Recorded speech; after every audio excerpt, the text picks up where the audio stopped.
Have you ever heard a recruiter say that the Army National Guard is a complete waste of time and effort, to include that they are strictly state funded and oftentimes run out of money, to include that the Army National Guard isn't even the real Army?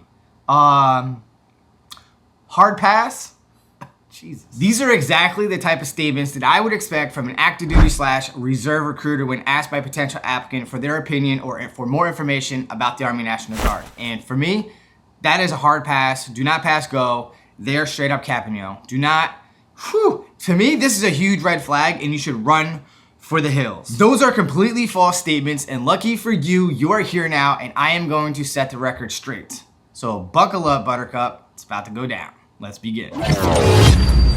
Welcome to my 2-Minute Tuesday, where I'm going to break down to you the Army National Guard and what you need to know so that you can make a well-informed decision whether the Army National Guard is a better fit for you versus the Army Reserve, other reserves, or active duty. The Army National Guard is a reserve component of the United States Army. In this video, I'm going to be primarily focusing on the National Guard, and by the end of this video, you will have a thorough understanding what the differences are between the Army Reserve, Army National Guard, and active duty. There are several different ways that the Army National Guard can be utilized. Everything from, but not limited to, state emergencies, natural disasters, civil unrests, pandemics, Homeland Security, Border Patrol, overseas missions, counter-drug efforts, and reconstruction missions. Although the Army National Guard doesn't have its own separate branch of service, it does have a seat with the Joint Chiefs of Staff with the National Guard Bureau as our representative. The Army National Guard is composed of all 54 states and U.S. territories, with the governor of each state and territory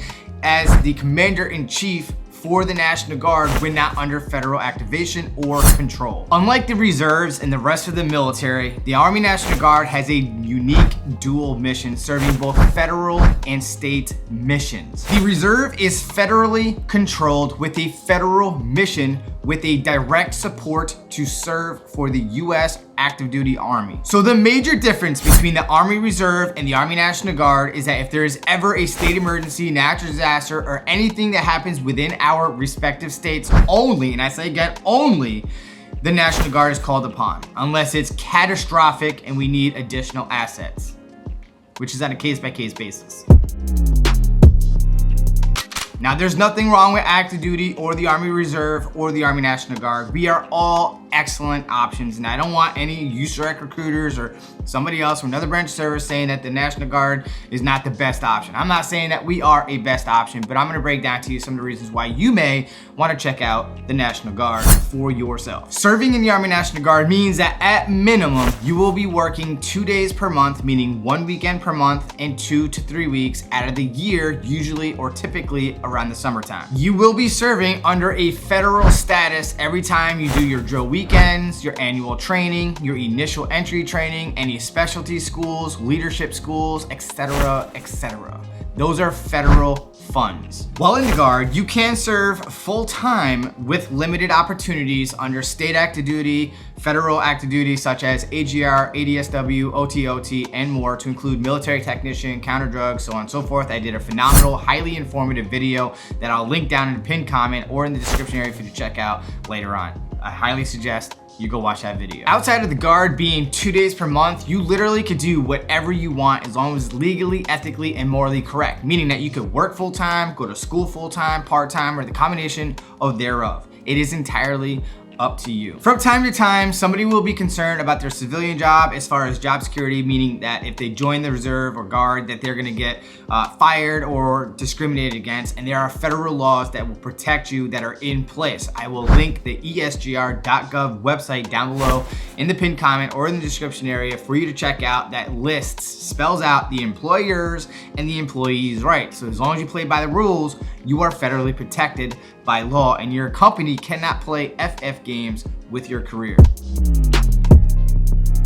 There are over 150 job skills that one could potentially qualify for based on the ASVAB test, along with other factors to include how they complete the medical exam. Not everybody has to be Rambo playing 11 bang bang shoot 'em up shit type stuff, all right? You do not have to be infantry or any other combat MOS. We have all kinds of different MOSs military occupation specialty, aka job skill, that you could do within the Guard. I suggest that you go combat support, get yourself a good skill set that is easily translatable, that will help you in the civilian sector and landing your next job. At some point in history, majority of the medical assets were transferred to the reserves, with most, like 99.9% of the combat positions were transferred to the Army National Guard. With that being said, there is one single infantry unit in the Army Reserve that was moved from some island down south, like Hawaii or something like that, that was transferred to the state of Washington. Outside of that, they don't have any other infantry units or combat MOSs. The closest thing that the reserve has is military police.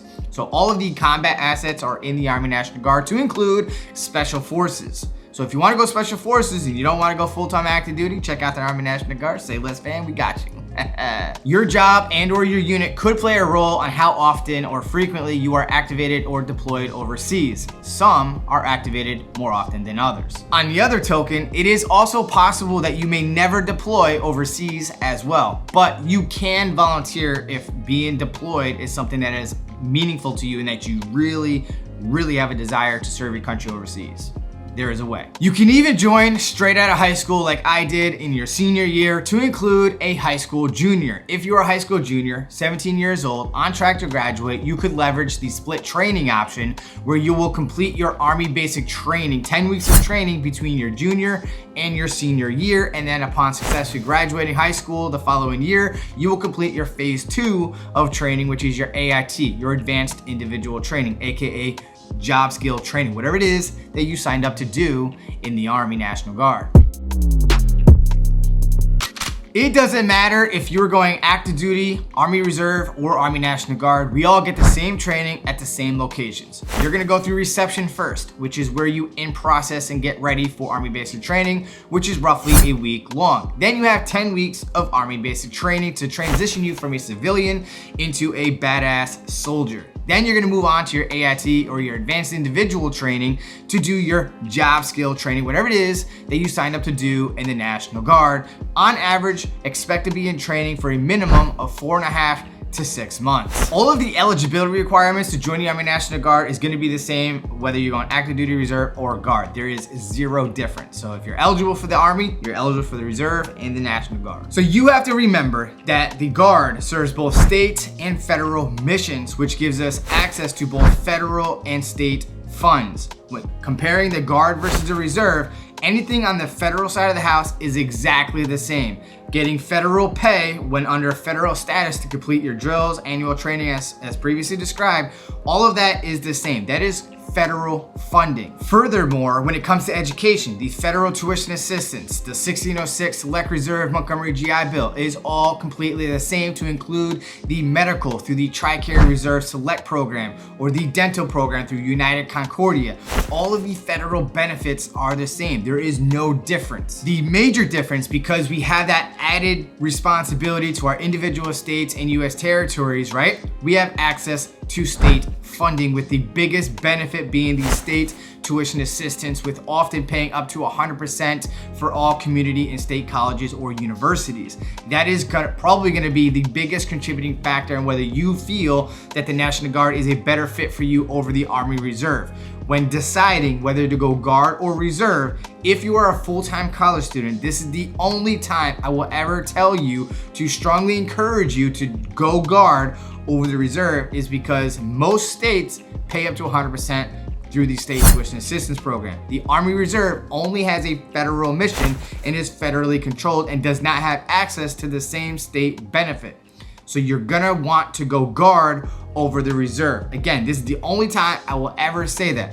Other than that, to each its own. Do your research, do your due diligence, and make a well-informed decision and choose the one that's best for you, for your reasons, despite someone like I say or anybody else says to you. You gotta do what's best for you, for your reasons, and no one else's. I will link below in the pinned comment and description area of additional videos that compares the differences, similarities, and advantages of going different ways, whether you're going active duty, Guard, or Reserve. So definitely go check those out. do make a well-informed decision what's best for you. If you are a minimalist or you are joining the Army Reserve or Army National Guard to serve part-time to access some of the benefits to help you achieve your goals, and you don't want to be distracted or pulled away from your civilian life any more than that 1 week in a month and 2 weeks out of the year to include possible deployments overseas, then go Army Reserve. Do not go Army National Guard, because we have way more opportunities and have the potential of being activated for state missions again for natural disasters, state emergencies, all the above as previously described. So if you want to do more than that minimum requirement, go Guard. If you're a minimalist and don't want to do anything more than that and you just want to join for the benefits, go Reserve. How do we figure that out? Say less, I got you. I'm gonna pin the Army National Guard's pay calculator down below so you can see how much you're gonna make in the Army National Guard to include the Reserve, because it's pretty much the same exact thing as far as the pay is concerned, and what you would make while on active duty, while you're in training full time, and if you're ever activated or deployed or all that stuff. But the video is gonna go over that, so definitely go check that out, be in the know. Another huge benefit of going Army National Guard, say versus the Army Reserve, is that when you go Reserve or active duty, you're gonna be in the delayed entry program. And your recruiter is going to highly encourage, if not make you feel like you're obligated to go on a weekly basis to attend their future soldier program. That program is not a regulated program. It's only as effective as the future soldier leader and the effort that they put into that program. Usually it's coming in to do PT, physical training, more or less to keep you motivated so that you ship out when your ship date comes around to go to basic training. With the Army National Guard, we work things differently. We do have a structured, regulated program called the RSP for short, or the Recruit Sustainment Program, where we make sure that you are administratively, physically, and mentally ready for Army basic training. Essentially, what that means is you're gonna join the Army National Guard, and on 1 weekend per month, you're gonna attend this RSP program to learn and prepare yourself for Army basic training. I did a phenomenal video on this. Definitely go check that out. Be in the know, but you're earning a paycheck to do PT, physical training. So we're paying you to do PT and to learn more about what to expect in Army basic training and more. If you made it this far into the video, I appreciate you. Thank you so much. Hit that like button because it does help out the channel. And if you're new here, welcome. Consider subscribing to the channel, turning on all notifications, because I drop videos on a weekly basis, to include going live every single Wednesday, addressing your most desired questions and concerns around in helping you navigate the enlistment process into the Army as a whole, and to prepare yourselves for Army basic training. With that being said, thank you so much. Stay blessed, be good, and I'll see you in the next one.